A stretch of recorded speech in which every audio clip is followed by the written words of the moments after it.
Ito mga boss, tingnan natin kung ano ang problema nito. Sa truck din to mga boss, radiator ng China truck. Ito sa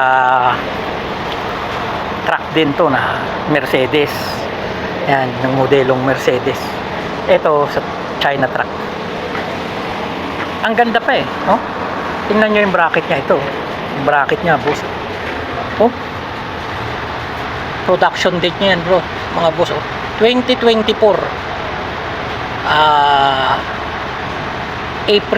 May to dahil 05 eh. May 2020, May 26, di ba? So ibig sabihin, wala pang 2 taon. Di ba? Magdadalawang taon pa lang. Tapos sira na agad. Walang yan talaga itong mga China. Pero tingin ko hindi manufacturer ang may problema nito. Ayan, binuksan ko na yan mga boss. Pupukpukin lang natin dito. Yun. Ay sus. Grabe oh. Ayan. Ayan ang problema niya mga boss oh. Eh mag-o-overheat talaga ang makina. Diyan ka para hindi ka matupi. Ayan oh mga boss. Ito, sinasabihan ko na yung bisor namin dito eh. Ayaw niya maniwala sa akin. Sabi niya, cause daw yan ng kulan. Maling kulan daw yung nailagay sa radiator ng driver. Ayos din yung palusot niya. Ito yan mga boss. Ayan. Ito ang dahilan yan. Kasi itong AdBlue, yung mga China truck, may AdBlue na inilalagay. Ayan o. Diesel exhaust fluid. Diba? So, kapag ito natuyo, namumuti na ganyan. Kaya lang, yung driver kasi na ibang lahi, na ilagay niya sa radiator.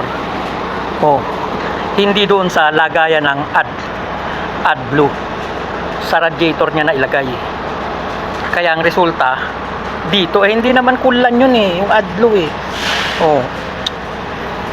Ang dami ko nang na-scrap na ganitong radiator, malalaki.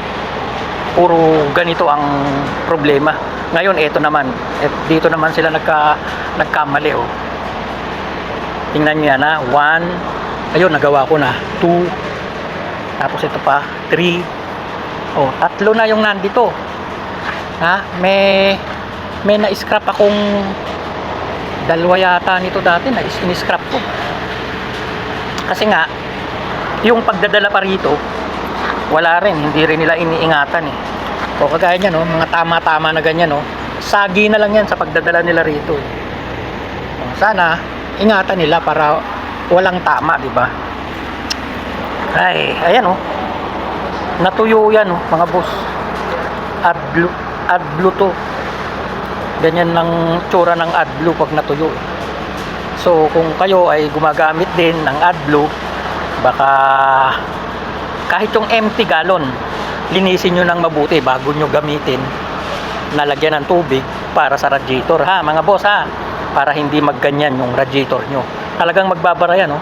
Kasi pag natuyo, ayan, naninigas siya na kulay puti. Okay?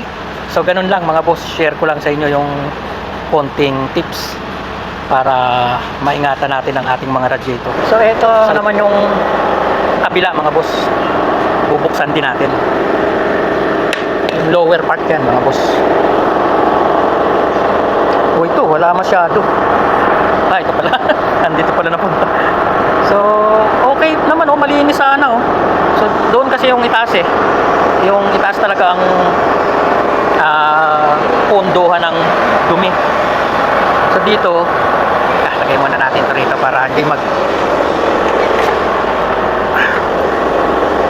yan ka. Yan. So doon ang pondohan ng dumi, doon bumabagsak yung kulan na galing sa makina. Tapos dito output na niya, kaya medyo hindi marumi ito. Pero marami pa rin oh. Yan oh.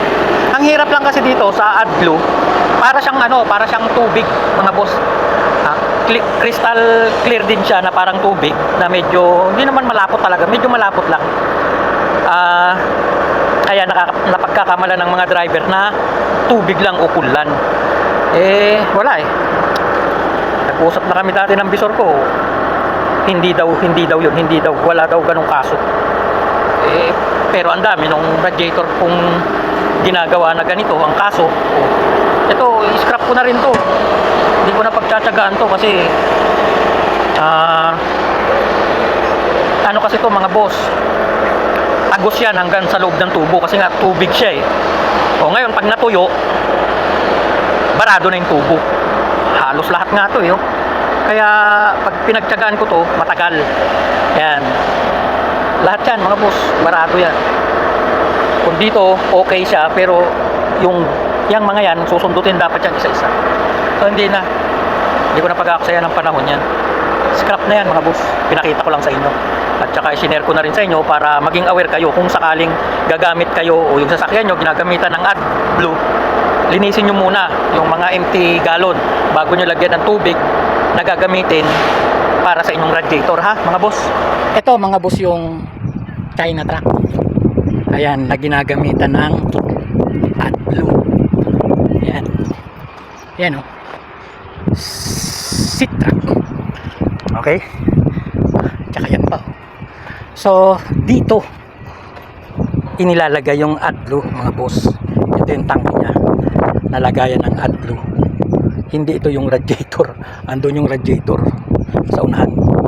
So, ganun lang mga boss. Na-flex ko lang sa inyo. Kasi karamihan yung AdBlue na pagkakamalang pulan dahil malinaw. Parang ano siya, tubig lang din. Pero malapot siya ng konti. Okay? Salamat sa mga kapanood. Na-share ko lang sa inyo mga boss.